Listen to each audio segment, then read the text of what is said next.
আসসালামু আলাইকুম প্রিয় দেশবাসী আজকে একটা মজার ঘটনা আন্নেগো শুনেই আন্নেগো আজকে আরে ভিডিওটা সানে লাগবে।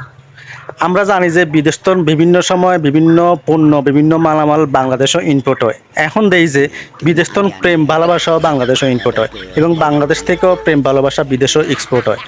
তো আজকে সেরকম একটা গল্প আমনে করে দেখাইম আই শুনাইম, প্লিজ আপনার ভিডিওটা সম্পূর্ণ দেখেন। নাটোরের নবাব সিরাজউদ্দৌলা কলেজের অনার্স তৃতীয় বর্ষের ছাত্রী ফাতেমা খাতুন। উইচ্যাটে প্রেম হয়েছে চীনা যুবক লি সি জাংয়ের সাথে। ভিন্ন দেশ ও ভিন্ন ধর্মের এই যুগলের 6 মাসের প্রেম পূর্ণতাও পেয়েছে। আমাকে জানাইবার পর তারা উভয়কে একত্রিত করে আমরা গত বৃহস্পতিবারে কোর্টের মাধ্যমে তাকে বিবাহের কাজ সুসম্পন্ন করে বাড়িতে আনছি। এখন জনগণ সবাই দেখতে আসছে আমার বাড়িতে, এখন আনন্দ উৎসব পরিবেশ। আমাদেরও জামাইও পছন্দ হয়েছে, জামাইয়ের গার্জিয়ানের সাথে আমাদের কথা হয়েছে। চীনের সাংহাইয়ের বাসিন্দা লি সি জাং পেশায় প্লাস্টিক সার্জন।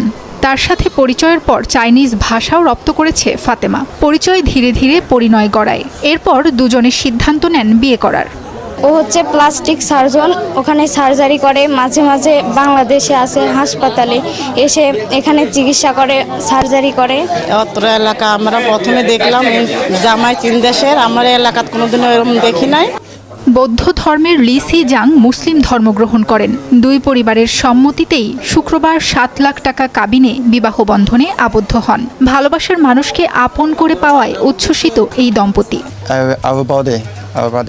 আমি চায়না থেকে নাটোরে এসেছি আমার ভালোবাসার স্বীকৃতি পেতে। আমি আমার স্ত্রীকে খুব ভালোবাসি। আমি তার জন্য ইসলাম ধর্ম গ্রহণ করেছি। আমার নতুন নাম আলী। আমি চাই আমাদের ভালোবাসার গল্প সবাই জানুক, দোয়া করুক আমাদের জন্য।